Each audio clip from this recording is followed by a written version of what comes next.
tardes a todos y a todas y bienvenidos a la sexta sesión del ciclo Disfruta del Teatro en Línea, que organizamos desde 2022 las 4 bibliotecas del Instituto Cervantes en Francia: Burdeos, Lyon, Toulouse y París. Como saben, la propuesta consiste en ver la puesta en escena de una obra que seleccionamos de la base de datos Teatroteca del Centro de Documentación Teatral para conversar posteriormente con uno de los artistas relacionados con la misma. Antes de presentarles a nuestro invitado de hoy, permítanme hacer 2 advertencias técnicas. Como en otras ocasiones, el encuentro va a ser grabado y se subirá posteriormente a nuestro canal de YouTube. Por eso, y también para no perturbar a nuestro invitado y moderador, para no tener interferencias indeseadas, les pido por favor que mantengan los micrófonos cerrados en todo momento, salvo cuando demos paso a las preguntas y comentarios, y entonces ya podrán abrir los micrófonos para intervenir. Es un placer tener hoy con nosotros a Albert Boronat. Albert nació en Comarruga, Tarragona, en 1977. Es licenciado en Filosofía por la Universidad de Barcelona y en Dirección Escénica y Dramaturgia por el Institut del Teatre de Barcelona. Es el fundador, dramaturgo y codirector de la compañía del Proyecto NISU, que significa Proyecto de Navegación Incendiaria y Salvamento Unilateral, traducido al castellano, que ha producido, entre otros, los espectáculos Vamos a por Guti, Bostezo 2.0 o Teenage Dream. Son muchos los montajes en los que ha participado o llevado adelante en colaboración con otros creadores y directores, por solo citar algunos: Este no es lugar para morir, con la compañía Obsquené; Televisión y miseria de la segunda transición, con Carme Portacelli; Snorkel, con la compañía de la Virguería. Desde hace varios años colabora regularmente con el director teatral Andrés Lima, a quien estuvimos en este ciclo en junio de 2022, en proyectos de teatro documental que buscan claramente comprender mejor el mundo en el que vivimos. Ejemplos de esta colaboración son Shock, El Cóndor y el Puma, la obra sobre la que vamos a conversar hoy; montaje del Centro Dramático Nacional de 2019, por el que Andrés Lima recibió el premio Max 2020 a la mejor dirección; la segunda parte, que se llama La tormenta y la guerra, de 2021; la obra Prostitución, de 2021 también, un montaje a partir de testimonios reales en forma de cabaret, interpretado por Carmen Machi, Natalie Poza y Carolina Yuste. Además, en el Festival del Teatro Clásico de Mérida del verano pasado, de 2023, se estrenó su versión de la obra de Shakespeare, La comedia de los errores, dirigida también por Andrés Lima. El año pasado, igualmente en 2003, en el Grec de Barcelona y en el Festival de Otoño de Madrid, se pudo ver Una casa en la montaña, de la que Boronat es autor, director y donde también participaba como actor. Por último, me gustaría destacar su faceta de profesor. Dirige el Departamento de Teoría e Historia en el Institut del Teatre de Barcelona, donde imparte diferentes asignaturas. Además, ha colaborado con el proyecto educativo del Teatre Nacional de Cataluña y ha impartido talleres de teatro en diferentes centros penitenciarios. Como siempre en estas sesiones, modera la sesión nuestro compañero Javier Campillo, bibliotecario del Cervantes de Toulouse. Así que Javier y Albert, cuando queráis. Bueno, buenas tardes, muchas gracias. Gracias sobre todo a Albert Boronat por estar presente. Yo A quería vosotros. recordar 2 cosas, si podéis, por favor, excepto Albert, cerrar los micrófonos, y luego recordar que este encuentro lo hacemos en torno a una obra. En este caso vamos a hablar de Shock 1, que es una obra que elegimos porque está disponible en la Teatroteca. En la ficha que habréis recibido, o buscando las fichas de las 4 bibliotecas, sobre la actividad tenéis un enlace a la Teatroteca y a la ficha de la obra, para aquellos que no hayáis podido verla. Es una obra, vamos a hablar de ella ahora ya enseguida, pero es una obra magnífica, maravillosa, impactante. Yo os invito a aquellos que no hayáis podido verla que la veáis en los próximos días o las próximas semanas. Y bueno, Albert, muchas gracias por estar aquí, y mi primera pregunta es muy sencilla y a la vez difícil. Querría que me dijeras qué es la doctrina del shock. Vale. Es importante. Bueno, ante todo, muchas gracias por la invitación y por dedicarle un rato hoy a hablar de esto, y también a ver una pieza en vídeo, que siempre requiere un espíritu fuerte y una buena capacidad de atención.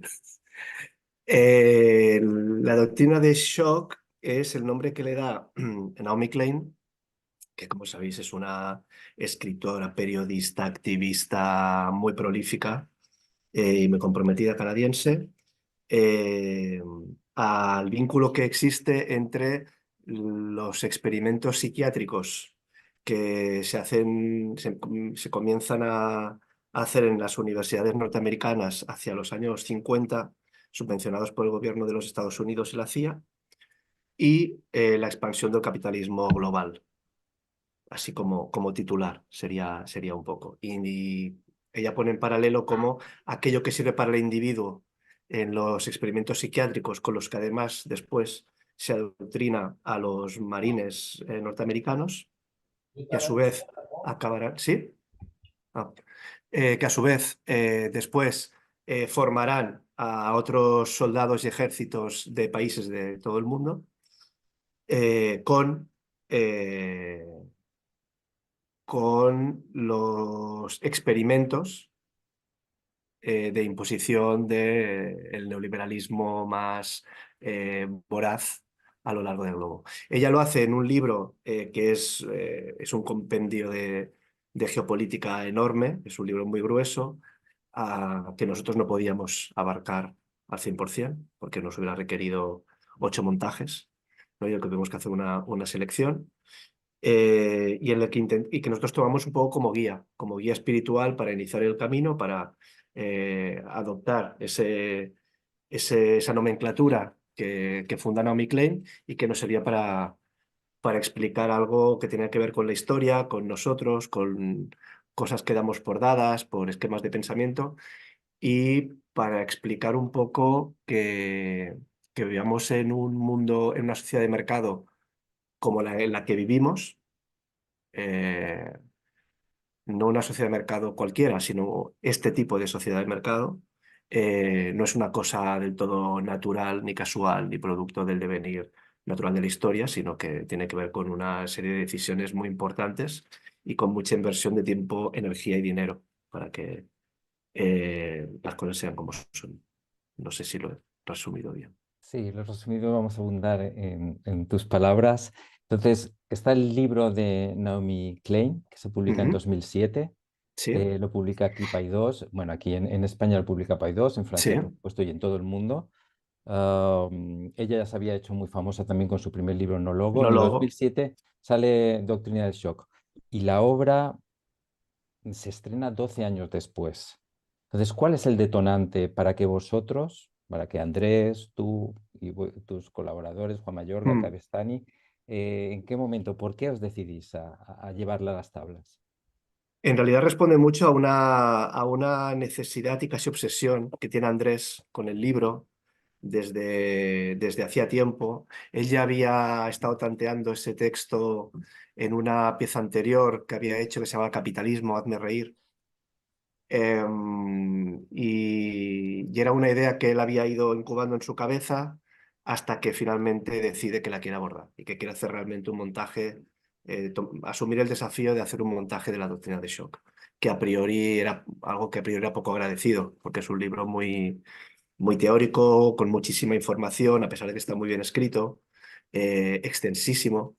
Y ahí es cuando él decide pues, activar las máquinas, transmitirnos a todos su intención y nos ponemos a trabajar. Normalmente, en todos los proyectos que hacemos con Andrés, el motor es Andrés.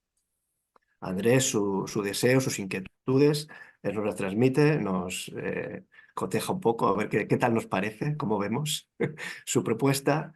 eh, eh, Siempre nos adherimos a ellas y nosotros seguimos un poco a él en su capitanía del proyecto. Él normalmente ya tiene muchas ideas en la cabeza cuando nos hace la primera propuesta de qué tipo de texturas imagina, de qué tipo de imágenes, de dónde le interesa investigar. Y ahí comenzamos un proceso bastante largo, bastante largo. Porque si fuese de otra manera no podríamos hacer montajes de ese calibre con un tiempo de producción, los tiempos de producción habituales, al menos en España, tal como son. Porque el libro era imponente, el Mm. relato y la galaxia de personajes, o sea, para la gente que no ha tenido tiempo de ver la obra, pues vamos de Milton Friedman, los Chicago Boys, Allende, Pinochet, Videla, Nixon, Elvis Presley, Víctor Jara, Chilingo, Thatcher. Bueno, es Sí, muy sí. grande. Son 30 años de historia meterlas en 2 horas y media. Para eso es muy importante la escritura del texto, o sea, la adaptación. Y a mí me gustaría que nos hablaras de eso, cómo os enfrentasteis a eso y el tema de la escritura colaborativa, que es muy Mm. interesante, nos la esbozaste a Ana y a mí ayer y que yo querría que nos la explicaras. Sí. Bueno, ahí lo central es tener una buena estructura dramatúrgica, que no tanto textual. Es decir, la mayor parte del tiempo de trabajo lo gastamos o lo invertimos en hacer dramaturgia. Eso quiere decir estructuras y sentidos de lo que vamos a explicar, ¿no?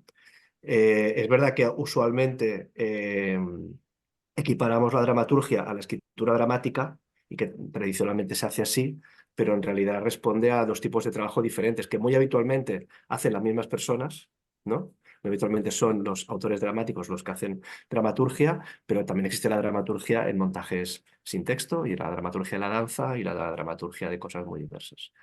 Entonces, normalmente lo que hacemos es, después de la primera propuesta de Andrés, hacemos unos primeros encuentros. Andrés y yo nos encargamos de trabajar toda la estructura, toda la espina, decidir qué es lo que pensamos que va a ir o lo que creemos que tiene que estar, de por dónde tenemos que ahondar más en el tema, a quién estaría bien que recurriéramos para informarnos. Y a partir de ahí empezamos a hacer propuestas de quién escribe qué.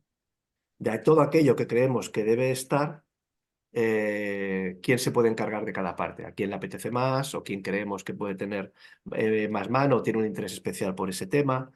Si bien es verdad que no lo sabemos desde el principio, porque a ese primer año de documentación le sigue prácticamente otro año en el cual nosotros trabajamos con talleres. Y en esos talleres lo que hacemos es aunar a todo el equipo artístico y técnico que nos va a acompañar en el montaje y invitamos a especialistas que saben mucho sobre el tema o que estuvieron allí o que lo han estudiado muy a fondo. Muchas veces son los autores de los libros de la bibliografía a la que hemos recurrido. Otras veces son, pues, por ejemplo, periodistas corresponsales en guerras, como el Shock 2, que hubo muchos de esos, o economistas o lo que podamos requerir. Pero todos esos talleres continúan teniendo la función y el objetivo de hacer dramaturgia, que al final es lo que va a sustentar la pieza. Entonces, eh, otra cuestión es sea eso que es el teatro documento y qué tipos de escritura requiere o de qué tipos de manera se puede hacer. En la pieza que habéis podido ver o que vais a ver, hay formas muy dispares de atacar la textualidad. Y hay momentos en los que se explican cosas sin apenas diálogo, ¿no? Por ejemplo, en la escena del ataque a la Casa de la Moneda, con la muerte de Allende final, ¿no? En la que apenas hay palabra, sin embargo, hay mucho trabajo dramatúrgico, de articulación de información y tiempos. Pero incluso en ese trabajo, digamos, bueno, por trozos, cuando Mm, uno ve la obra, hay una continuidad, no hay aristas, o sea, se ve bien que aquello fluye mm, y sigue. Entonces eso ha habido, ha tenido que haber un gran trabajo de revisión, de pulir mm, esas partes, ¿no? Y una cosa que me llamó mucho la atención cuando nos la comentaste ayer fue que hay algunas escenas que las habías encargado a Juan Mayorga o a Cabestany, ¿no? Y con todo hay una coherencia global, eso también requiere mucho trabajo, ¿no? De mm. pulimiento, ¿no? Sí, pero al final yo creo que lo que aúna todo eso es el escenario, no tanto la escritura. Yo creo que al final lo que aúna todo eso es la capacidad para pensar la dramaturgia en la escena, es decir, cuando estás dirigiendo. Y ahí es verdad que Andrés es muy buen dramaturgo y piensa muy bien la dramaturgia y sabe precisamente darle esa sensación de fluido a algo que muy a menudo no lo es para nada, que responde a materiales muy dispersos y muy distintos y a priori estancos. Pero ese es el arte de la escena, ¿no? De poner en escena y de generar cosmicidad allí donde había caos, de alguna manera, ¿no? Como si nosotros hubiéramos tirado las escenas así al aire y hubieran caído al suelo y ellos hubieran tenido que encargar de unirlas con un lápiz y generar un dibujo final con esa constelación, ¿no? Y hay mucha dramaturgia que seguimos haciendo hasta el final y cambios que hacemos y recortes, añadiduras que seguimos haciendo a lo largo de los ensayos. El proceso en ese sentido es muy vivo, muy vivo. Normalmente hay muchas cosas que cortar porque cuando empiezas un proceso que a ti te ha fascinado, además tienes muchísimas ganas de explicarlo absolutamente todo y eso a veces es entorpecedor para la pieza. No permite que la escena fluya bien o te genera problemas de ritmo pero afortunadamente tenemos al timón a alguien que hace eso eh, con excelencia, ¿no? Y siguiendo la escritura en el texto, ah, hay mucho texto que puede parecer cómico, pero es literal. O sea, tú cuando oyes a Videla, dices, esto lo tiene que haber dicho él. O sea, esas palabras Sí. o estas declaraciones las tiene que haber hecho tal personaje real, porque es como demasiado ficticio para meterlo allí, ¿no? ¿Cuánto Sí. habéis sacado de declaraciones reales? No sé. En Shock hay muchísimo verbatim, hay muchísimas declaraciones reales, incluso en las escenas que menos lo parecen, y eso es una de las cosas de las que yo estoy más contento. Allí donde nosotros no hemos tenido que escribir, pero la propia historia ha hecho literatura. Y puede ser en el famoso discurso de Videla sobre el desaparecido, por ejemplo, o puede ser en la reunión de Elvis Presley con Nixon, que es absolutamente verídica, ¿no? Ujú. Y ahí es cuando muchas personas te dicen, pero esto, ¿cómo se os ha ocurrido? No, no, es que eso fue así, ¿no? Nosotros no somos tan buenos como para hacer aflorar el absurdo del mundo de una manera tan brillante. Mm. Eh, eh, Como te decía antes, hay muchos formatos para el teatro documento. El teatro documento es algo muy antiguo. En realidad, en cierto modo, eh, en la tragedia ática ya había cierta voluntad de teatro documento, en tanto que muchas de las cosas que explicaban en las troyanas, por ejemplo, eran acontecimientos que habían ocurrido, ¿no? Y lo interesante para el público que ya conocía esa historia no era cómo acababa, como cuando, si tú te pones Titanic, ¿no? No es para ver cómo acaba, porque ya sabes cómo acaba, ¿no? Lo que te interesa ver precisamente es la poesía en movimiento de ver cómo se explica esta vez y cómo dialoga eso contigo, ¿no? Cómo algo que ya conocías se explica de tal manera que te genera nuevas preguntas o te genera un diálogo, ¿no? Una suerte de, como dice Gadamer, fiesta, juego y símbolo, ¿no? Que hace que la obra se mantenga abierta. Entonces, en el caso de Shock, es verdad que nosotros trabajamos con muchísima libertad. Y juntamos hay gente que se ciña al verbatim y hace una pieza solo en verbatim. Hay personas que prefieren que únicamente estén en escena los testimonios que realmente estuvieron allí y expliquen su versión porque consideran que nadie puede ocuparse de la palabra original de otro. Hay personas que prefieren hacerlo con objetos e imágenes. Hay personas que prefieren hacer una conferencia y nosotros pues unimos formatos porque, bueno, y en eso es algo en lo que coincidimos mucho con Andrés, yo creo, y con Bertolt Brecht, que el teatro puede ser todo menos aburrido. Y si hay algo en lo que confía Andrés, sobre todo, es en el espectáculo, en que la pieza, más allá de política, más allá de informativa, sea espectáculo y apelar no solo a la información, sino también a lo emocional. Y eso es lo que hace que la pieza transite también, yo creo. Y eso lo consigue, es decir, es verdad que hay relato, hay narración, hay Mucha. información de hechos, pero hay emoción y además con un ritmo muy cambiante, ¿no? Hay Mm, momentos de recitativo y otros de diálogo y otros de solo de vídeo o de mm. música, de coreografía. Eso está muy logrado, ¿no? Eso fue Andrés y tú, ¿no? Lo que... Sí, eso es bueno, pero es el planteamiento inicial, Ujú. el poder partir de materiales múltiples eh, que se pueden hacer casar. Al final, lo que hace que una obra se sustente o no se sustente es tu capacidad para generar reglas del juego y gramáticas. Si la gramática está bien construida, la pieza como mínimo, se va a sustentar. Después tiene que no aburrir, tener su ritmo, caminar, lo que sea. Pero lo que sería desastroso es que la pieza no tuviese una gramática en sí misma. Como la premisa que nos ponemos es trabajar con lo que nos apetece trabajar, mientras cuando un material es bueno para explicar algo, ese material puede entrar. Y después nos encargaremos de servirlo bien y de servirlo de manera coherente y sin que parezca un champiñón que ha nacido en medio de la obra y que en realidad pertenecería a otra obra, ¿no? Que es algo que a veces pasa cuando vemos piezas en las que parece que algo de repente no va, ¿no? Parece que sea la semilla de una obra aparte que podría existir, ¿no? Entonces, eso también forma parte del trabajo dramatúrgico. Nosotros trabajamos con esa libertad, podemos hacer escenas, algunas escenas que son prácticamente surrealistas, ¿no? Como escenas de Juan Cabestany maravillosas, en las que de repente se introduce la magia en la escena, pero que no pierden ni un ápice de la calidad política que contiene la escena, y después escenas que son bailes de números o discursos, tal cual, ¿no?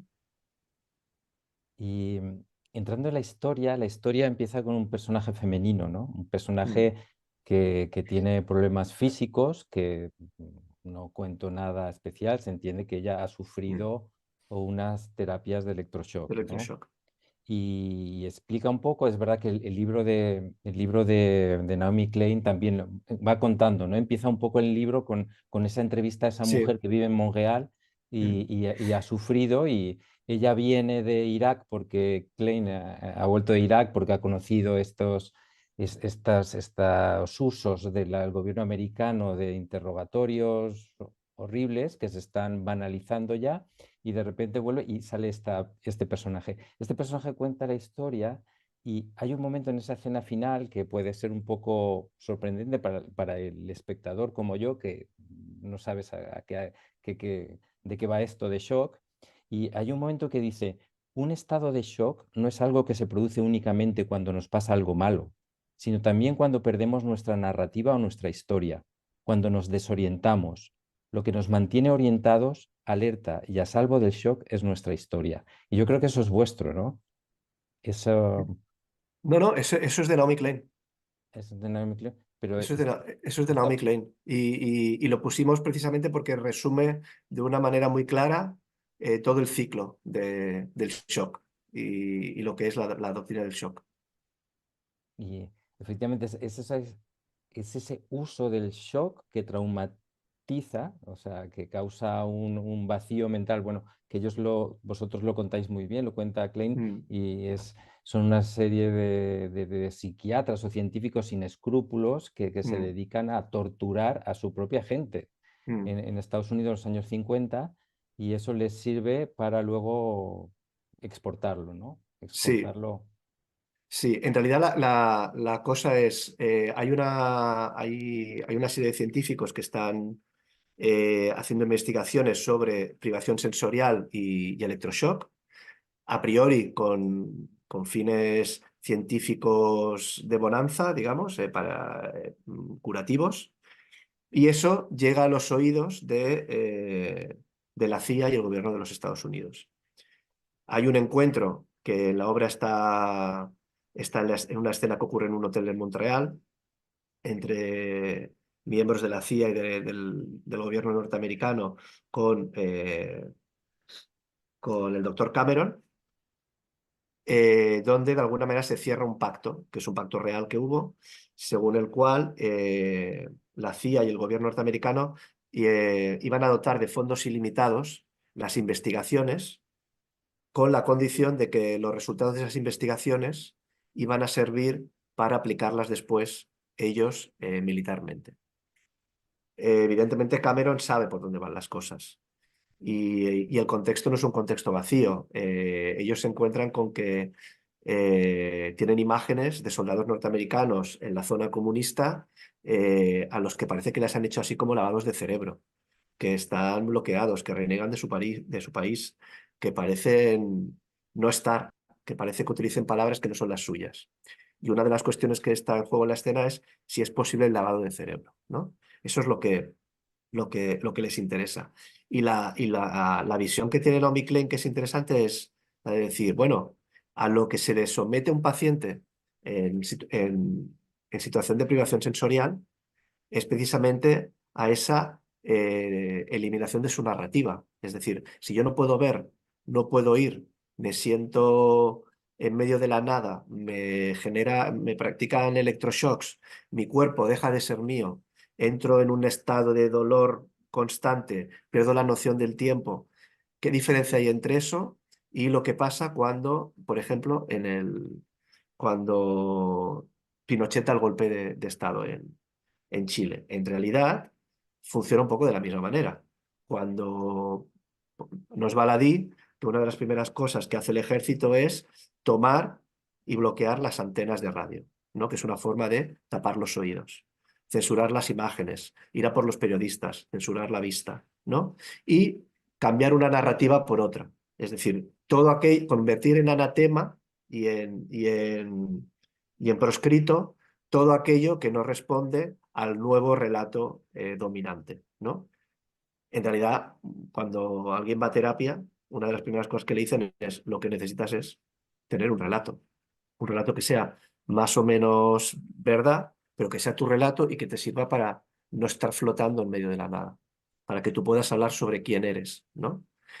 Ese personaje que aparece al principio de la obra, al igual que el país de Chile después del golpe de Estado, o lo que pasa con Argentina, o lo que pasa en la segunda parte de Shock en Irak, o bueno, toda la serie de países, Sudáfrica, en la antigua Yugoslavia, todos los países que dibuja Naomi Klein, no son más que formas de combatir la narrativa propia, una narrativa identitaria. De repente, los bombardeos, el ruido, la censura, el miedo, sobre todo, hacen que los individuos queden en estado de shock.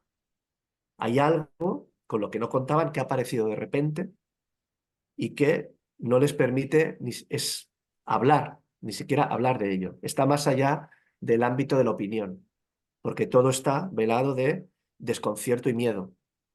Y en realidad ese sistema no es más que la transposición de los experimentos de privación sensorial con los que Cameron estaba trabajando. Y en ese momento aparece un hombrecillo bajito, entrañable, con pinta de buena persona, hijo de inmigrantes húngaros establecidos en Nueva Jersey, y además premio Nobel de Economía, que es Milton Friedman. Milton Friedman. Sí, y Milton Friedman, pues que cuando aparece y dibuja lo que después eran con su grupo las perspectivas de la Escuela de Chicago, que se convierten en los grandes profetas del neoliberalismo, lo que hace es convencer sobre todo a grupos de economistas muy jóvenes de que el mercado es la salvación de todo, ¿no? De que la minimización es algo que está muy en boga actualmente, ¿no? Y lo tenemos delante todos los días, ¿no? Porque hay un retorno muy fuerte de esta ideología. De alguna manera lo que hace Milton Friedman es decir, la economía funciona como un ecosistema natural. Entonces, al igual que un ecosistema, al igual que una charca en la que viven helechos, ranas y otros animales, se autorregula por sí misma. Si tú no intervienes sobre un ecosistema, el ecosistema tiene sus propias leyes, ¿no? El Estado es un problema, porque siempre que se intenta regular el mercado, lo que se hace de alguna manera es poner inconvenientes antinaturales al propio mercado. Si una sociedad con libre mercado no es lo suficientemente próspera y feliz, es que aún existe alguna intervención con la que se debe acabar. Claro, cuando Milton Friedman dice eso, incluso, claro, está en un contexto en el que en el que está muy vivo el keynesianismo y en el que está muy vivas determinadas doctrinas de lo que ellos llaman el capitalismo rosa, que cree que el capitalismo aún puede ser más o menos razonable, que se puede llegar a un equilibrio entre el Estado y el mercado y este tipo de cosas, ¿no? Entonces, él llega con esa doctrina y de repente es muy radical. Y a los jóvenes economistas les parece que lo que está diciendo Milton Friedman es muy atractivo, porque les está hablando de la libertad y lo creen de verdad. Creen que lo que está en juego es la libertad. Y creen que realmente el final de la historia es un final feliz. Entonces, Milton Friedman, del que ya se empieza a escuchar mucho en los círculos de poder de Estados Unidos, que acabará siendo después no solo una eminencia, sino premio Nobel, pone la semilla para que después las universidades norteamericanas, por mediación del gobierno de los Estados Unidos, comiencen a llevar estudiantes, al principio latinoamericanos, porque Latinoamérica es el lugar donde se hace el primer laboratorio y de forma más fuerte en Chile, que vayan a estudiar a Chicago para después volver a sus países y formar nuevos neoliberales en la economía, en las doctrinas de Milton Friedman, en sus países. Es una operación de conocimiento y poder, es a lo que Foucault dedicó su obra, ¿no? La relación entre el saber y el poder.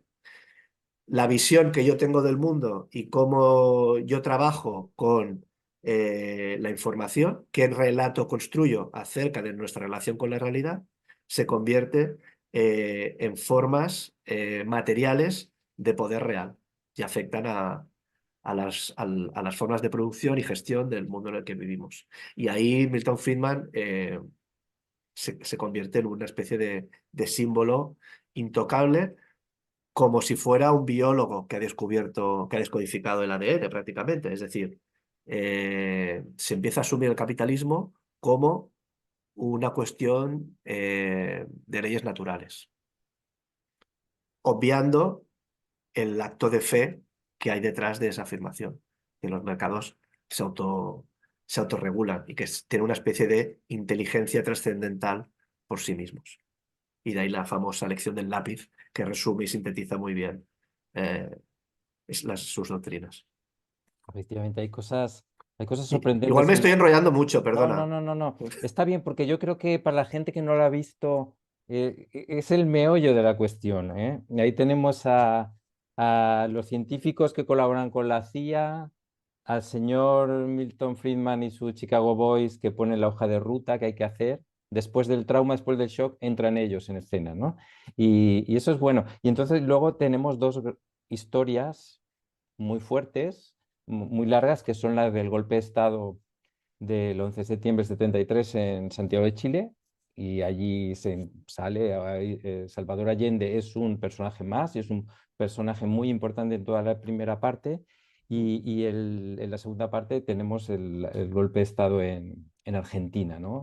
Y allí también tenemos, por otra parte, un señor, otro dirigente que es Videla, y mucha gente más que entran en escena. En una escena que, pasando ahora del texto a la escenografía, eh, pues claro, es una escenografía en forma de ring, ¿no? En forma de escenario, que gira, que tiene todo el Mm. público alrededor, que tiene unas pantallas. La opción de la escenografía es importante, si nos podías explicar también. Sí, en las dos piezas el espacio escénico es muy similar y la idea es intentar emular, por un lado, el Estadio Nacional de Santiago, que es donde se produce esa matanza por parte de los militares cuando toman el poder, donde ejecutan, bueno, encierran y ejecutan a cientos y cientos de personas que consideran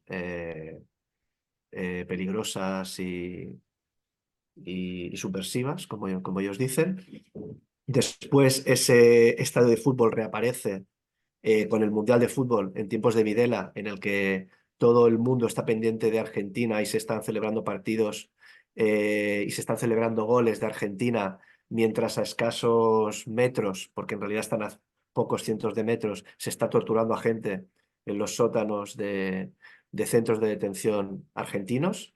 Y de hecho hay muchos detenidos torturados que recuerdan los gritos celebrando los goles que ellos escuchaban cuando estaban siendo torturados y cuando estaban encerrados. Y de alguna manera ese rotatorio, ese escenario rotatorio que está en el centro, también nos habla un poco de la historia, ¿no? Del paso del tiempo, de ese girar el mundo y de cómo la historia no se detiene, ¿no? Y cómo en ese girar el mundo hay muchos protagonistas distintos que van, que van tomando la palabra y que van tomando el poder, sobre todo, ¿no? Que eso es algo que es muy shakespeariano también, ¿no? La idea de que no son los hombres, que los hombres que tienen el poder, en realidad no se dan que creen que tienen el poder, en realidad no se dan cuenta que es el poder que los tiene a ellos, ¿no? Y en esos escenarios hay un elenco, bueno, impresionante, Maravilloso. no tanto por sus nombres y maravillosos, desde luego, como por su interpretación, ¿no? Mm, Hay gente que realmente yo no los había visto en el cine, en otros papeles, igual más mm, ligeros, y ahí son de pasar de lo grotesco a lo cómico, a lo mm. artístico, a tocar el piano, a cantar o a bailar. Y es el elenco, supongo que lo eligió, bueno, desde un primer momento estuvo allí, ¿no? Con Andrés y contigo. Sí, durante prácticamente todo el proceso nosotros sabíamos quién iba a ser el elenco. Andrés ya había hecho su propuesta, él sabía que el elenco iba a funcionar y, o sea, no solo lo maravilloso y lo mágico de todo el tiempo que llevamos con los shocks y este tercer shock que estamos preparando ahora, que estamos preparando, como te decía el otro día, el 36, con el mismo equipo prácticamente, toda la base es el mismo equipo, es que... em, es que no son que solo buenos actores, que se ha generado una suerte de vínculo emocional, de compromiso, complicidad con el proyecto que va más allá de la calidad de los actores. Ahí hay muchas cosas que son virtudes de Andrés. Andrés no solo es un excelente director de actores, sino que además consigue unos ambientes de trabajo increíbles. Yo jamás he visto una discusión en un ensayo con Andrés. Consigue que los actores vayan a trabajar contentos, orgullosos de lo que están haciendo y comprometidos con lo que están haciendo. Y después, eso que te contaba antes de los talleres, como un año antes de entrar a la sala de ensayo, todo el mundo está al corriente de la documentación que estamos llevando a cabo, está en los talleres con los especialistas que nos vienen a hablar, estamos empezando a leer escenas, estamos haciendo improvisaciones, viendo qué funciona, qué no funciona, qué hay que modificar, se empieza a generar una especie de gramática compartida en la que ya todo el mundo se siente de algún modo un poco responsable de aquello. Empieza a generarse un compromiso con la propia pieza. Y eso hace que lo que vas construyendo después sea ya muy sólido. Cuando llega la época de los 40 días de ensayo, nosotros ya llegamos con mucha solidez, porque llevamos mucho tiempo compartiendo lenguaje, compartiendo iconos, compartiendo documentos, compartiendo opiniones, habiendo hablado mucho sobre el tema. Y todo ese universo que hemos ido compartiendo ya lo llevamos puesto, ya lo tenemos aquí, lo llevamos en el cuerpo. Escenas no nos van a venir todas no nos van a venir de nuevo, porque o hemos hablado de ellas o ya hemos probado cosas durante los talleres y al final pues se ha generado pues una lógica muy de compañía en un sentido muy de solidez y de un espacio de creación compartido. Pero es porque los intérpretes pues, están poniendo su alma más allá de la técnica interpretativa, están poniendo allá también su compromiso político con el tema y con el arte. Porque también me decías nos comentaste que bueno, ahora nos hablarás de la recepción, ¿no? De la recepción y el público y la crítica, ¿por qué no? Pero era difícil moverla, nos has dicho, por esta opción escénica no es una obra fácil de moverse, ¿no? Sí, ahí se juntan varias cosas. Primera, que es una obra que cuesta dinero porque hay muchísima gente trabajando en ella y Es un armatoste más grande de lo que incluso el propio primer visionado puede anunciar. Podría parecer más o menos sencilla, 4 pantallas, la plataforma giratoria y demás, pero es una pieza que mueve muchísima gente, mucho equipo técnico detrás, un equipo de caracterización que está trabajando todo el tiempo en todos los pases, preparando ropa, poniendo pelucas, bigotes, atrecho, miles de cosas. Hay un trabajo enorme técnico detrás y después también tiene que ver con las realidades de producción. El Centro Dramático Nacional, creo que por algún tipo de motivo económico solo puede hacer gira con una pieza, una obra por temporada, si no me equivoco. Eso te lo estoy diciendo un poco así aproximadamente. Y como ya tenían otro proyecto que giraban, esa obra a priori no pudo girar. Entonces hubo que hacer algo, encontrar la manera, y ahí creo que el apoyo del INAEM fue importante, de que una obra que ya se estaba considerando que era necesario que se viera y que girara, realmente pudiese hacer gira. Pero tardó un poquito en empezar a salir a poder salir a girar. Y cuando salió, pues ya salió ya 2 años seguidos, porque después ya giró también junto a Shock 2 en doblete en muchos casos. Tú en un fin de semana o a veces en un día podías ver las 2 funciones seguidas.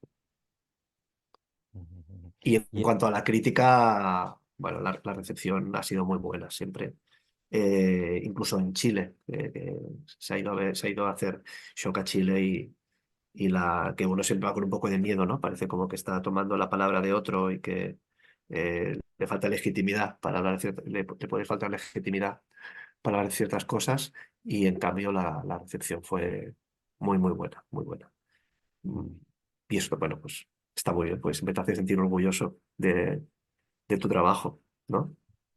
y el, ¿cuánto tardas? Porque claro, Shock 1 la hemos visto, la podremos ver, los que no lo hayamos visto, y luego vino Shock 2, ¿no? Empieza Shock 2 donde acaba Shock 1 con el momento de Thatcher. eh, bueno, no voy a contar. Thatcher Sí, sí. es uno de los personajes finales y luego creo que inicia, ¿no? Yo no he visto Shock 2 porque no he tenido la suerte y no está todavía en la teatroteca, pero a partir de allí, si nos puedes hablar de Shock 2, porque hay en el CDN hay un pequeño vídeo, un vídeo de 1 hora en el que los actores, creo que después hacen Ah, un encuentro. Y hay un actor, no sé si Morris, que dice que Shock 1, decía él, para mí Shock 1 es más emotivo, pero Shock 2 interpela más al público. Ya al mm. hilo de esta declaración, a ver si nos podías, ¿cómo os enfrentasteis luego a Shock 2? Sí. Bueno, en Shock 1, el Cóndor y el Puma, el centro estaba muy puesto en Latinoamérica y en la Operación Cóndor, en esa operación de colaboración entre gobiernos militares fascistas en el Cono Sur para eliminar a elementos subversivos. Y Shock 2 está más centrada en el mundo árabe. Hay algo que por historia reciente y de tradición nos obsesionaba bastante, que era el tema de la guerra de Irak, con el que Andrés también había tenido algunos tanteos y que le interesaba abordar, también por el papel de España en ella.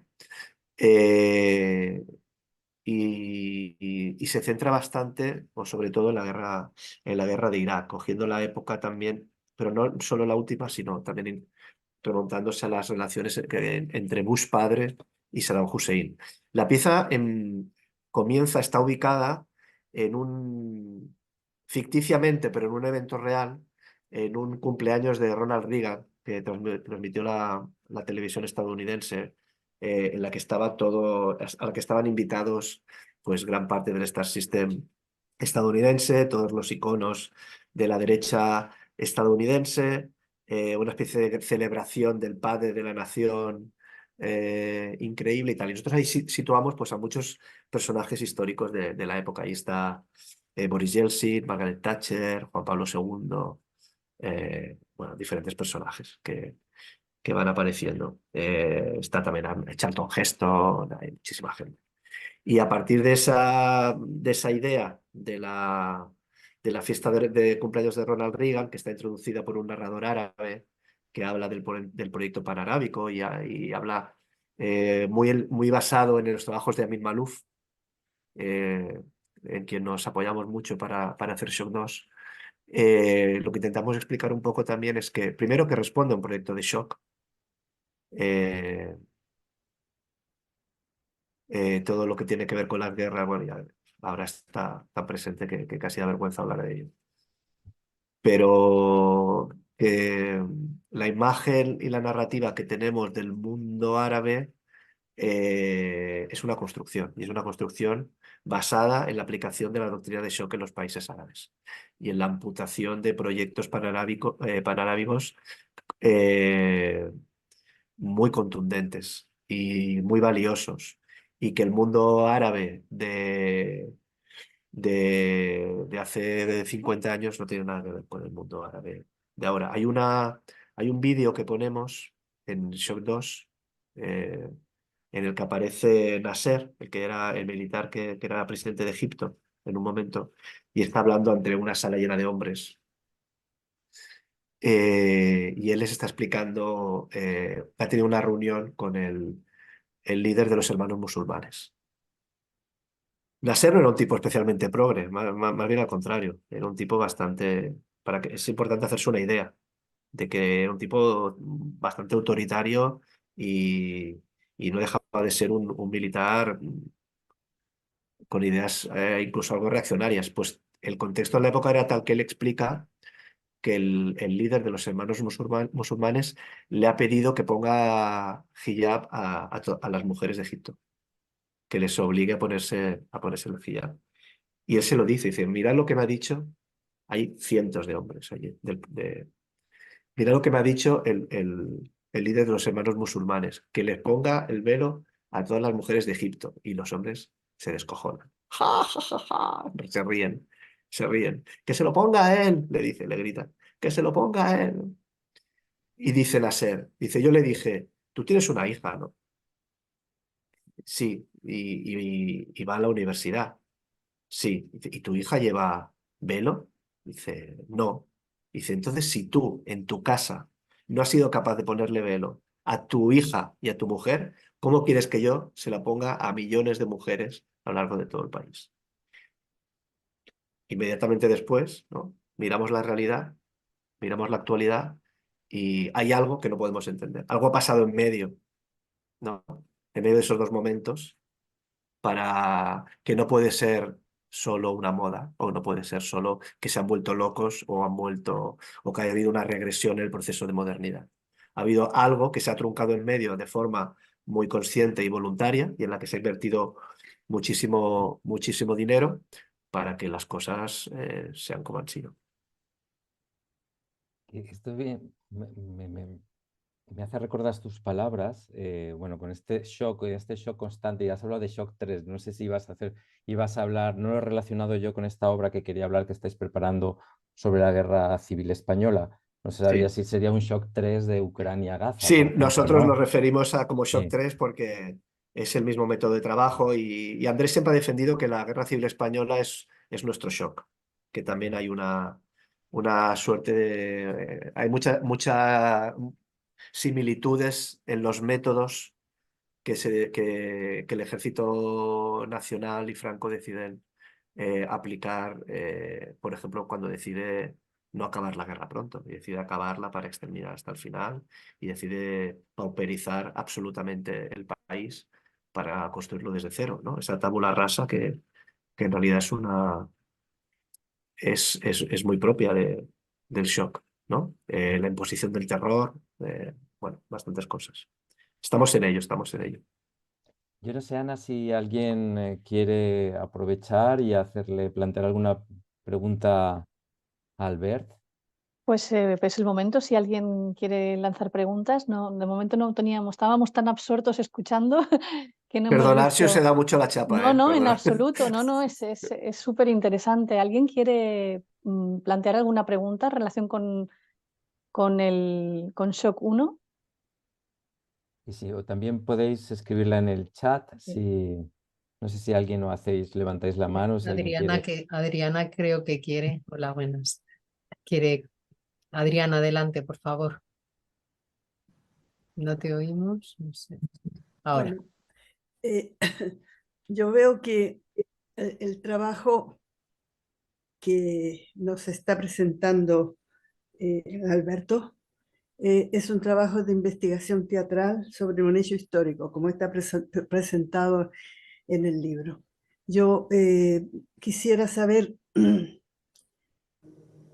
hecho histórico tiene relación con una teoría científica, el shock, de Naomi Klein, Steiner. Yo quisiera saber en qué momento, cuál es el origen, en qué momento se pensó ilustrar esta teoría científica con un hecho histórico que había pasado ya hace varias décadas.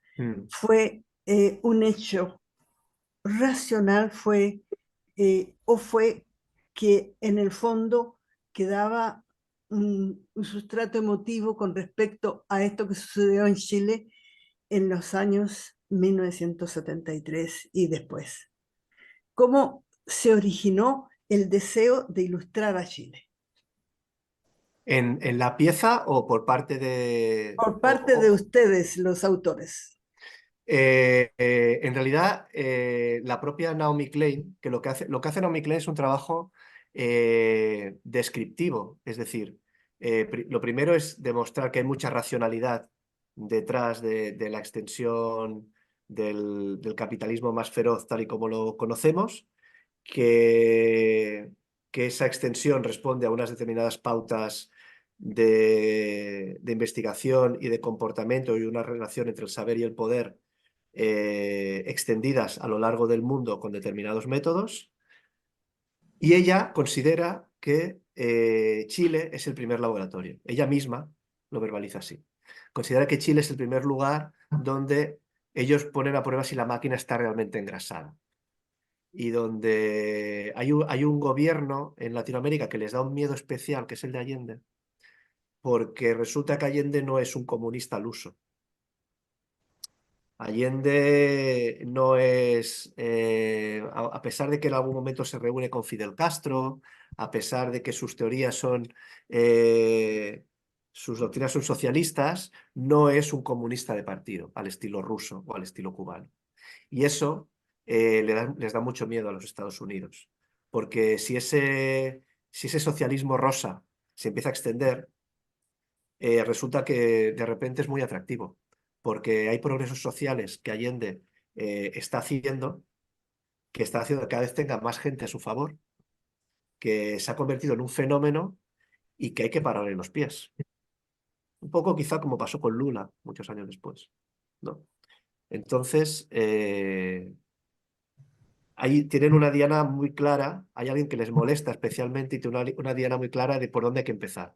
Y ahora que la máquina está engrasada, tenemos todas las herramientas, hemos invertido mucho dinero en Chile en contrapropaganda, en untar a los periódicos conservadores, hemos formado a sus economistas, hemos formado a sus militares, es hora de entrar en acción. Y por eso elegimos Chile, porque la propia Naomi Klein lo declara así, dice, por desgracia para Chile, el primer laboratorio, cuando empieza todo, la doctrina de shock, el primer eslabón de la cadena, es Chile. Sí, eso es conocido. Sí. No sé si contesto a la pregunta.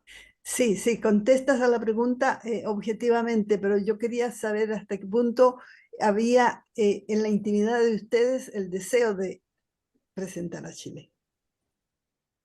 Nosotros a partir de la obra descubrimos, no descubrimos Chile, pero sí que de alguna manera nos enamoramos, sobre todo de la figura de Allende. Nos enamoramos de la figura de Allende sobre todo y a partir de un momento consideramos que no podemos pasar por encima. Podríamos habernos centrado en Videla, por ejemplo, o elegir otro país, elegir Uruguay o bueno, Ecuador, pero Allende, en Allende había un foco de esperanza del pasado, ¿no? A la manera en que lo entiende Walter Benjamin, ¿no? Un poco la revolución no es algo que pasa en el futuro, es algo que redime también a los hombres del pasado. Y la revolución puede llegar precisamente utiliza la misma palabra, Walter Benjamin, habla de shocks, ¿no? Podemos tener shocks de liberación. ¿Existe algo así? Eso tiene mucho que ver con la formación, bueno, con la formación, con que Benjamin era judío. Y hay determinados personajes y momentos en la historia que son mesiánicos, que son luz dentro de la penumbra. Y nosotros ahí, que conocíamos a Allende, pero que no habíamos, yo por lo menos no había indagado en su personaje y en su persona y en su historia, quedamos cautivados con él, con sus discursos, con la historia de cómo llega al poder, con cómo mantiene su integridad hasta el final, cómo bueno, el final de la Casa de la Moneda es épico, o sea, es algo que no puede dejarte indiferente. Y por eso decidimos que había que parar un poco más de tiempo en Chile, porque sin tener una idea a priori de que esto tenía que ir tanto sobre Chile, resulta que Chile nos atrapó y nos atrapó mucho Allende. Y también nos pasó algo que nos lo puso bastante bien, que es que una de las personas que estaban alrededor de Chile, perdón, de Allende, en la casa de la Moneda, era un señor español que se llama Garcés, no recuerdo el nombre, que Garcés, que es de uno de los que consiguieron escapar de la Casa de la Moneda. Allende le dijo, tienes que salir, marcharte ahora para contarle al mundo lo que está pasando. Y consiguió salir, coger un avión de chiripa y escapar. Y entonces hay mucha documentación. Nosotros estuvimos en casa de Garcés, él nos estuvo hablando de Allende, nos estuvo hablando del ataque a la Casa de la Moneda, de todo lo que pasó allí. Lo tiene en libros detallados, minuto a minuto. Entonces lo teníamos todo en bandeja para dedicarle, para dedicarle. Al final la pieza se llama Shock, el Cóndor y el Puma, pero se podría llamar Allende, porque su figura es muy central, la verdad, en la pieza. Tienes razón. Yo conocí a Allende y conocí a Fidel Castro, Ah, sí, pero yo te digo, Allende era un hombre que inspiraba una confianza absoluta y no le inspiraba Fidel Ah, Castro de esa manera. sí, Tienes sí. razón.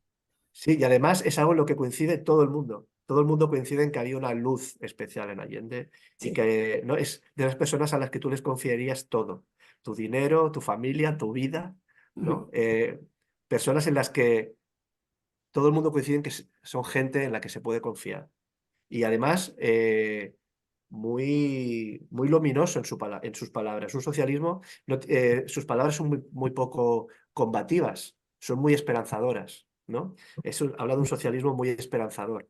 Incluso cuando ya ha empezado el golpe de Estado y él decide que no va a dar armas al pueblo porque lo van a masacrar y se las están pidiendo, le están diciendo, danos las armas porque queremos salir. Y dice, va a ser peor, van a masacrar a todo el mundo si salís. Y él se mantiene casi antibelicista hasta el final, cuando están tocando la puerta para, para asesinarle.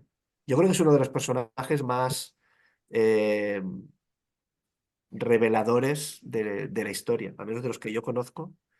También es verdad que bueno, le he dedicado muchas horas a su persona y a su historia, pero no encuentras personajes como Allende. Es muy difícil, muy difícil. Gracias. Encontrar personajes tan inspiradores, eso es cierto. Sí, sí, sí. Y yo creo, yo que ahora tengo, y que tengo muchos amigos chilenos, y hay muchos chilenos que viven aquí en Barcelona, y que en el fondo hay algo de Allende que ha quedado en Chile, Hasta que ahora aún, sí. que aún está en Chile. Sí, sí. Hay algo de su alma que es un poco metafísico esto que digo, pero creo que hay algo de Allende que aún impregna a Chile y su forma de estar en el mundo. Incluso generaciones que no han conocido a Allende. No Bueno, sé si muchas gracias. No, a ti, muchas gracias. no sé si hay alguna otra pregunta. Sí. Pues Lorelei y luego Sara, si quieres. No, yo quería solamente decir que es una de las mejores mise en scène que he visto últimamente. Me cautivó, la encontré original, muy efectiva y francamente me encantó. Muchas gracias. ¿De quién es la mise en scène?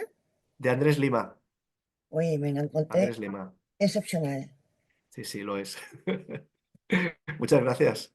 Con gusto. Sara, si quieres. preguntar?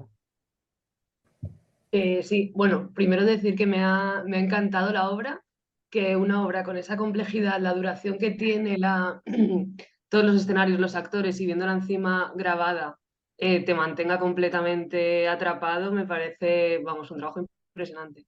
Entonces, nada, eran dos preguntas muy cortitas. La primera es la de Shock 2 ahora mismo, ¿dónde se puede ver? O si es que sigue girando o si ya no está.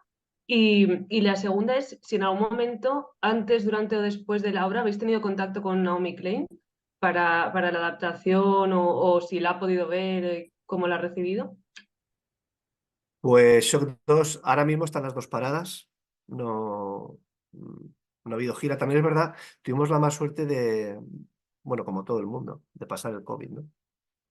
Y ahí, como sabéis, todas las máquinas de producción, de giras, festivales. Es una pieza que por las dimensiones que tiene, para salir de España, tiene que ir a festivales, que eso es donde se pueden costear. No puedes ir a hacer temporadas, sí.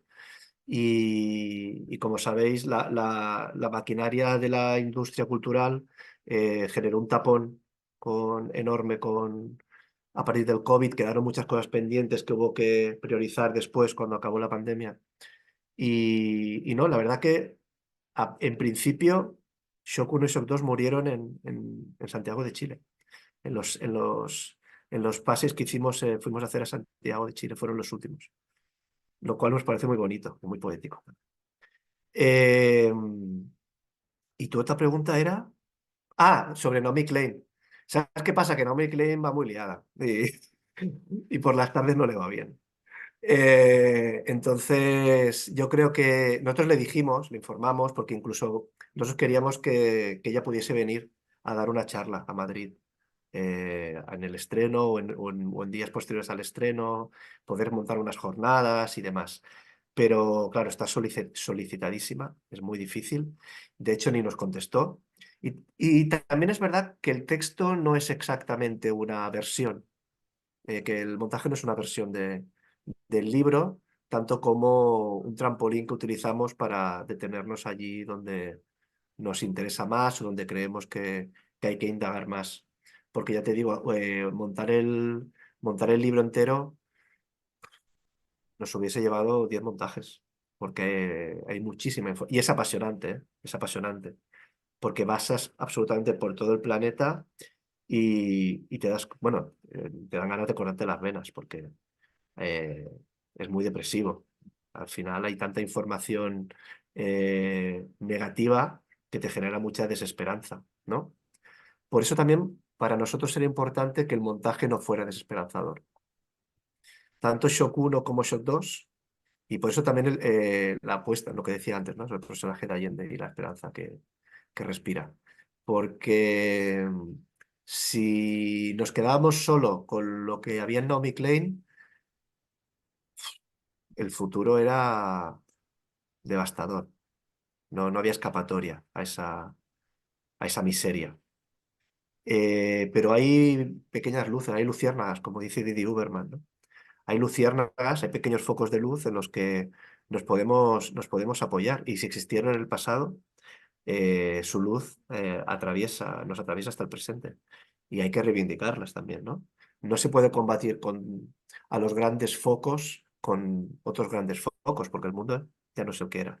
Pero sí que existen pequeños brotes de luz cargados de potencialidad, de libertad y de justicia que atraviesan la historia. Solo hay que saber dónde mirarlos, dónde buscarlos y apreciarlos, no hacerles caso porque son pequeños, porque todos conocemos pequeños gestos que pueden ser importantes, que vemos cerca nuestro cada día. Pero si esperamos encontrar grandes focos que nos iluminen con grandes discursos, que puedan combatir eso, ya acabó, ¿no? Tampoco sé si te respondo, mira. Albert, yo quería preguntarte, un teatro como este tan político en el mejor sentido del término y que quiere, no sé, como despertar conciencias, vos por vuestra experiencia en contacto con el público, al final la gente que va es ya convencidos o realmente conseguís despertar y remover conciencias de gente mucho menos consciente de cómo son los mecanismos del poder y de cómo funciona el mundo. Eso es una duda siempre, ¿no? Es la cruz. ¿Estamos haciendo teatro para los que piensan como nosotros? Porque si lo estamos haciendo para los que ya están convencidos, no vale la pena tanto esfuerzo, ¿no? Quedamos en un bar, tomamos algo y tenemos una conversación en la que nos reafirmamos sobre nuestras ideas. El caso de Shock,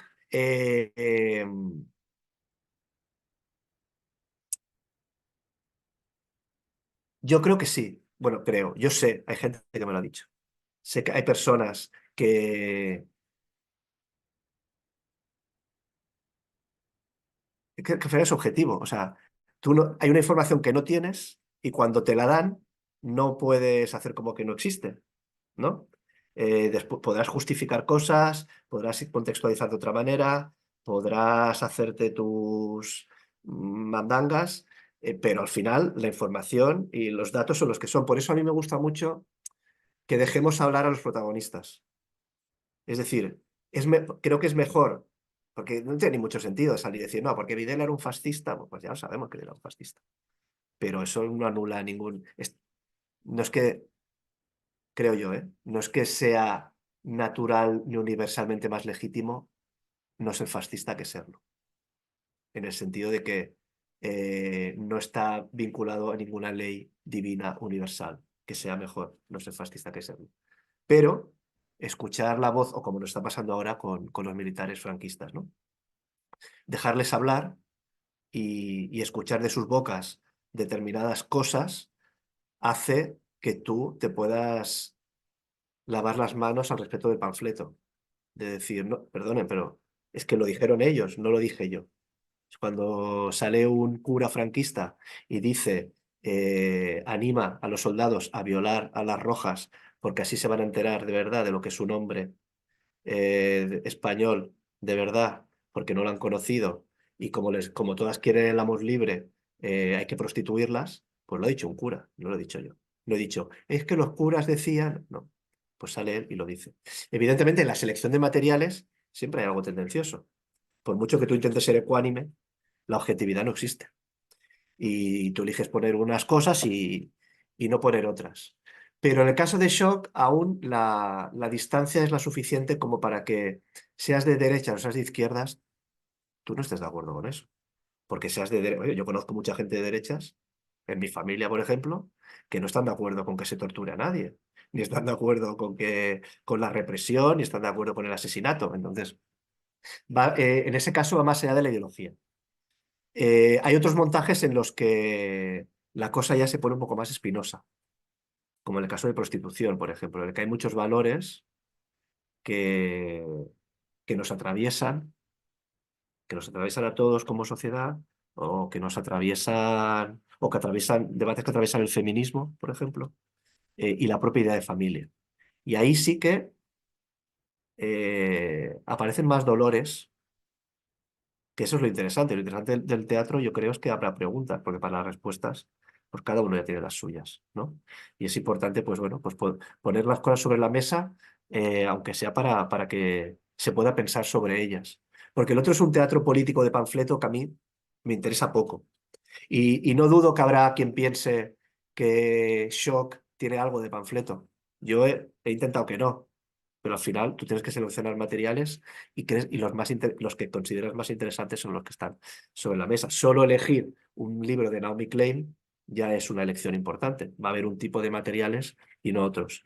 Pero al final es información tan objetiva, es tan científica la voluntad de Naomi Klein, en el sentido de ponerle números, fechas y nombres a las cosas, que los datos hablan por sí mismos. Pero yo siempre soy partidario de dejarles hablar, de cuando puedan hablar ellos, y también cuando dicen cosas inteligentes, también cuando dicen cosas sobre las que se abren grietas de pensamiento, ¿no? Que creo que es lo más interesante. Cuando no te quedas con el eslogan, con la lógica de Twitter de la frase que dijo, sino intentas ir más allá, intentas saber qué es lo que hay detrás de esa frase, qué miedos hay detrás, qué qué temores, qué creencias, qué valores hay detrás que conducen a alguien a decir eso. Lo que no podemos creer es que toda la gente de izquierdas es bondadosa y sabe de historia y se preocupa por la comunidad y la felicidad, y los de derecha son una especie de borregos que si supieran historia se les pasaría y que no se preocupan por el mundo, porque no es verdad. Y bueno, yo soy especialmente crítico con esa visión también cuando veo un teatro que se quiere político, pero lo que hace es dar únicamente respuestas.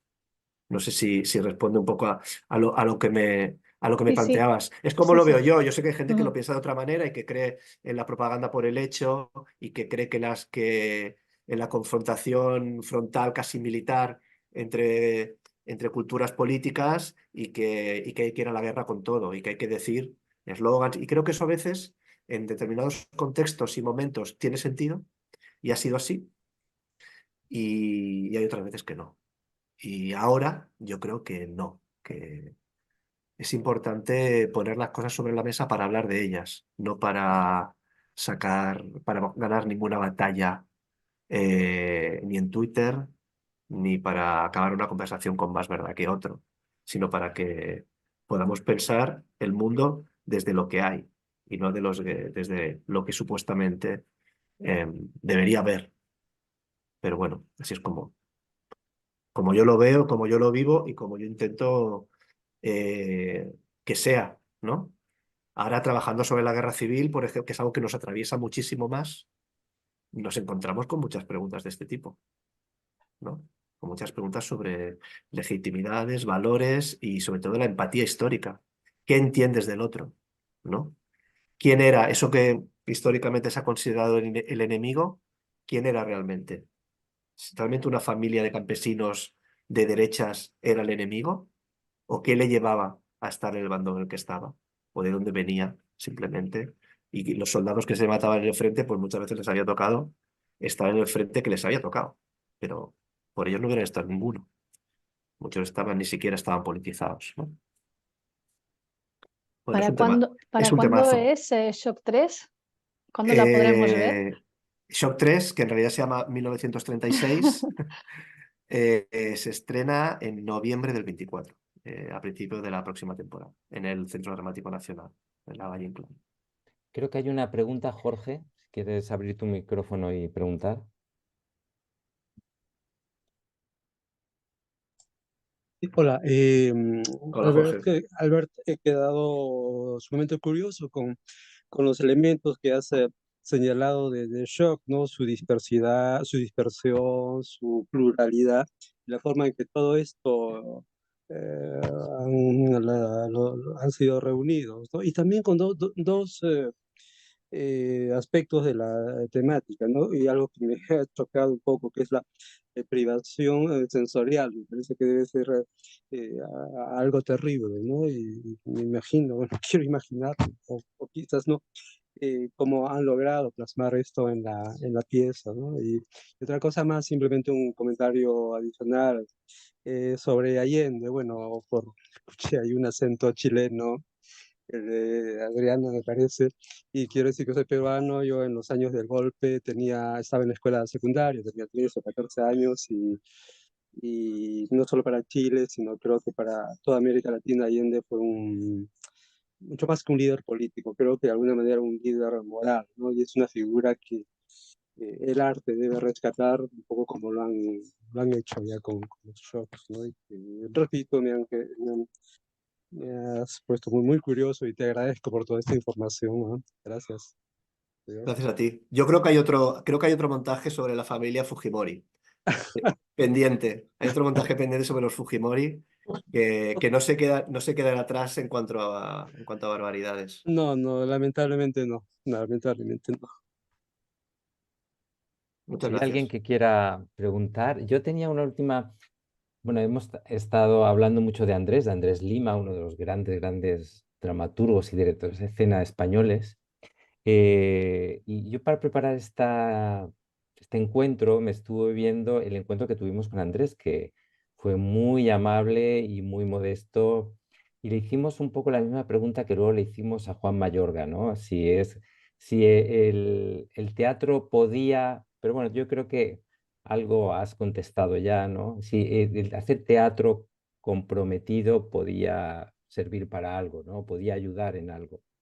Y él nos dijo que sí, él nos se mostró confiado con la utopía, dijo que la utopía la concebía como una aspiración hermosa del ser humano y yo creo que él tiene una visión más esperanzadora eh, de la tuya, ¿no? Y luego a Juan Mayorga le dijimos a ver si estaba de acuerdo o sea, si se reafirmaba en sus palabras de que el teatro tenía que ser crítico y utópico, y le acababan de dar el premio Princesa de Asturias, ¿no?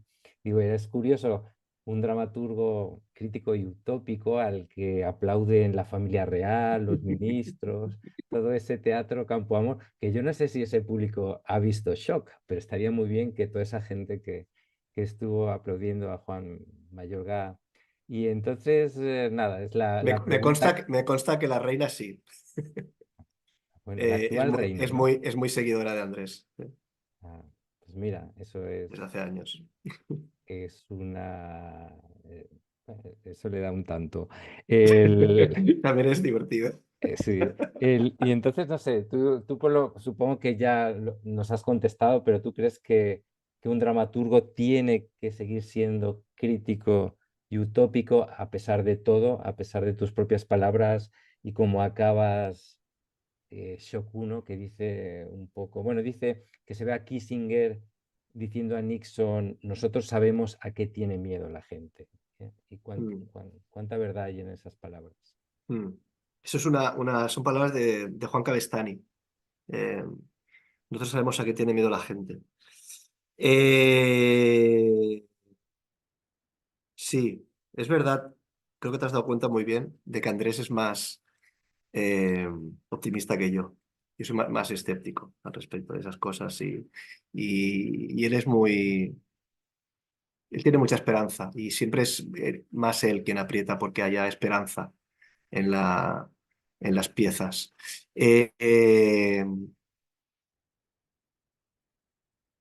sí, yo creo que sí. O sea, creo que es importante. O sea, creo que el teatro, si ha perdido alguna cantidad indeterminada de potencial crítico, no la ha perdido por por la forma de hacerlo, la ha perdido por el contexto, por el papel que tiene el teatro socialmente en la actualidad y el que ha tenido en el pasado, en el que prácticamente en muchos momentos de la historia ha sido el lugar de encuentro real, social, que a veces no se daba en los parlamentos, por ejemplo, ¿no? Eh, y en los teatros se ha generado auténtico debate. Ese era el sueño de Brecht, ¿no? Que sus obras no acabaran porque la gente acabara a tortazos discutiendo sobre lo que estaba viendo en escena, ¿no? Y ese potencial, pero en el teatro, o sea, creo que el teatro y todo el arte lo continúa teniendo. Es necesario que el teatro sea crítico. Otra cosa es qué significa ser crítico. Y es un poco a colación de lo que decía antes, ¿no? Me interesa el teatro que es crítico o no me interesa el teatro que cree que es crítico sin serlo. El teatro que únicamente subraya opiniones conocidas o subraya la realidad. El teatro eh, que está demasiado ocupado en que no queden cabos sueltos sobre su tesis del mundo. Ese teatro me parece menos interesante y ahí sí que creo que en general es un teatro que se hace para gente que ya piensa como tal. Me interesa la capacidad crítica del teatro y del arte en general cuando me descoloca, cuando transita por lugares que no son evidentes y sobre todo porque más allá de lo estructural apelan al alma humana y apelan a la parte de oscuridad que tenemos dentro. Es decir, es fácil pensar que que todos los torturadores, en la época de Videla, los militares que torturaban borrachos en la Escuela de Mecánica de la Armada, eran monstruos. Pero es muy fácil pensar que eran monstruos. Quizá estaban borrachos precisamente porque no eran monstruos, ¿no? Hay algo de la oscuridad de la que todos somos capaces y que al final es lo que nos atraviesa y no podemos, y por mucha energía que intentemos, que invertamos en intentar ocultarlo, que hace que el mundo sea así porque nosotros estamos cargados también de esa fase oscura, ¿no? Y eso yo creo que es lo que, más allá de las respuestas y las tesis históricas, hace que la crítica pueda aflorar, donde hay algo interesante que pensar, donde se junta lo estructural con lo individual, donde se junta lo íntimo con lo político. Y de hecho eso es la base de la tragedia clásica, ¿no? Cuando un protagonista tiene un dilema tiene que decidir entre ser un hombre político o ser un hombre íntimo. Por ejemplo, Agamenón va a viajar a Troya a hacer la guerra y le pide a su brujo que les pregunte a los dioses cómo les va a ir en la guerra, que les pida ayuda a los dioses. Y le dicen los dioses que te va a ir bien a condición de que sacrifiques lo que más quieres, que sacrifiques a tu hija pequeña, Ifigenia, ¿no? Y entonces ahí tiene que decidir Agamenón si es un hombre político que lleva a sus tropas a la victoria o es un hombre íntimo que protege lo que más quiere y salvaguarda la vida de su hija, ¿no? Eso, que en la tragedia griega es muy claro, yo creo que en realidad no se puede dejar de pensar cuando nos enfrentamos a eventos sociohistóricos importantes. Y no se puede tratar de cualquier manera. No creo que la figura del monstruo, porque es monstruo, nos sirva. Creo que no. Creo que lo propio de los que tenemos interés por ello, por el arte, por la crítica, por la izquierda, por lo que queramos, como queramos decirlo, tenemos que huir de los eslogans y de lo fácil, que tenemos que asumir la complejidad. Yo creo que Schock, sobre todo, habla de la complejidad de las cosas. Porque se explica muy rápidamente la historia diciendo, había unos hijos de puta que sacaron los tanques y bombardearon a una pobre gente. Y ya está. Pero entender la complejidad geopolítica, estructural, ideológica que hay detrás es mucho más interesante. Entender la figura de Cameron, un pobre hombre que cree en la ciencia y al que le están diciendo te damos dinero para investigar en un cheque en blanco, lo que quieras, y ver cómo hay soldados que son adiestrados diciéndoles que para defender a su país, al final lo que hay detrás son personas, cualquiera que haga cualquier holocausto, cualquier holocausto es una persona, ¿no? Y yo creo que ahí es donde para mí se abren las brechas de lo interesante, más allá de las respuestas, que evidentemente hay cosas que son objetivas. Es objetivo que no hay que bombardear a niños. Eso no hay discusión posible acerca de eso. No es que el mundo está dividido entre personas que están a favor de bombardear a niños y personas que no están a favor de bombardear a niños. Si tú preguntas, pues mucha gente que vota a partidos que legitiman bombardear a niños, seguro que no están de acuerdo con bombardear a niños, pero las cosas son más complejas que eso, ¿no? Y yo creo que esa es la crítica a la que tenemos que apelar, que es la difícil, porque es la que nos cuestiona también a nosotros mismos y la que nos pone contra la pared. Pero eso es como yo lo veo. No sé. Perdón, porque ahora me enrolla un poco, pero no creo, en resumen, no creo que el teatro, creo que en su mayor parte el teatro no ha perdido esa capacidad de crítica y de bombardear la realidad. Y creo que una muestra de ello es que aún a día de hoy, cuando llega un gobierno nuevo a una comunidad, a un país, con todo lo que tienen por hacer, una de las primeras cosas que hacen es cambiar los directores de los teatros. Cosa que a los que hacemos teatro nos sorprende brutalmente, porque parece que creen más ellos en el potencial político del teatro que nosotros, ¿no? Como Platón, que creía tanto en los poetas que no los quería en la ciudad, porque le fascinaban, ¿no? Y eso creo que es sintomático de algo que aún ocurre en los teatros, por la simple cuestión de que hay gente que se reúne. Creo que eso es algo que Mayorga también ha explicado muy bien, ¿no? En su famoso manifiesto sobre el Día del Teatro, de hace unos años, ¿no? La idea de la reunión. La reunión siempre es potencialmente algo que puede surgir de ahí. Y el teatro es básicamente reunión. Y es básicamente un evento irrepetible, ¿no? Perdón por la... Nada, Se me ha muchísimas calentado la gracias. boca.